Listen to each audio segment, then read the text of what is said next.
गर्मियों की छुट्टियों का समय था। तीन जिगरी दोस्त आदित्य, रोहित और समीर एक नए रोमांच की तलाश में थे। शहर से कुछ ही किलोमीटर दूर एक घना जंगल था, जिसके बारे में तरह तरह की कहानियां सुनने को मिलती थीं।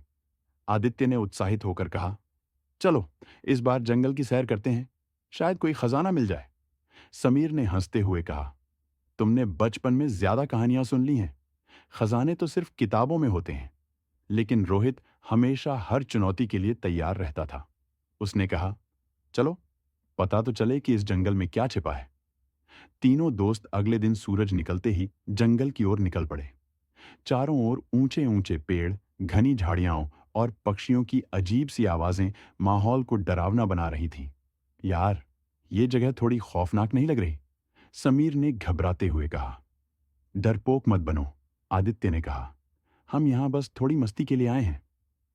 जंगल में चलते चलते उन्हें एक पुरानी टूटी हुई झोपड़ी दिखी। यह जगह तो किसी भूतिया फिल्म जैसी लग रही है, रोहित ने मजाक किया।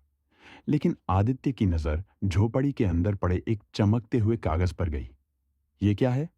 उसने कागज उठाते हुए पूछा। वह कागज कोई साधारण कागज नहीं था। वह एक पुराना नक्शा था, जिस पर जंगल के रास्ते और एक खास जगह पर एक्स का निशान बना हुआ था। यह तो खजाने का नक्शा लगता है, आदित्य ने चिल्लाते हुए कहा।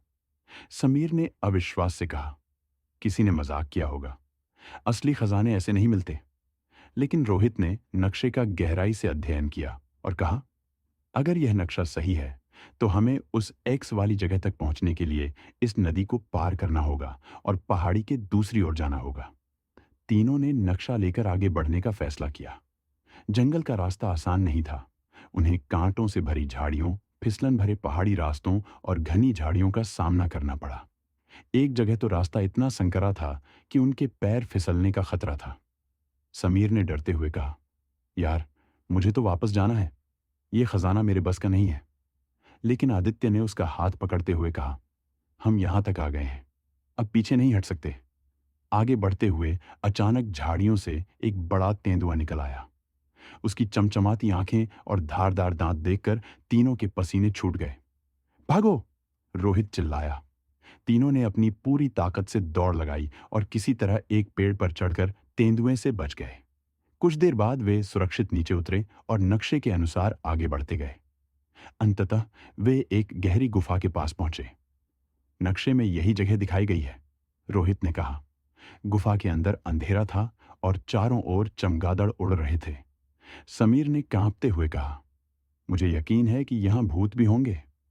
डर मत, बस मेरे पीछे चलते रहो, आदित्य ने कहा।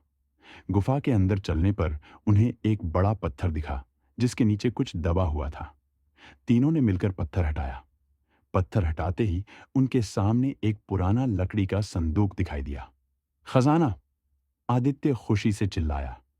तीनों ने मिलकर संदूक खोला, लेकिन उसमें सोने चांदी के सिक्के नहीं थे। उसमें सिर्फ एक पुरानी किताब रखी हुई थी। क्या ये तो धोखा है? समीर ने गुस्से से कहा। लेकिन रोहित ने किताब को खोलते हुए कहा, रुको, शायद यह कोई खास किताब हो।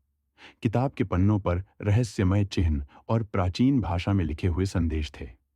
रोहित ने धीरे धीरे पढ़ना शुरू किया। किताब में ऐसी विधियां लिखी थीं जो जीवन के हर संकट का समाधान दे सकती थीं। उसमें प्राचीन विज्ञान, ध्यान की विधियां और सफल जीवन के रहस्य छिपे हुए थे। आदित्य ने हैरानी से कहा, यह तो सचमुच खजाना है। सोना चांदी तो खत्म हो सकता है, लेकिन यह ज्ञान हमेशा अमूल्य रहेगा। तीनों ने उस किताब को अपना सबसे बड़ा खजाना मान लिया और उसे लेकर खुशी खुशी घर लौट आए। इस कहानी से हमें यह सीख मिलती है कि असली खजाना धन दौलत नहीं, बल्कि ज्ञान होता है।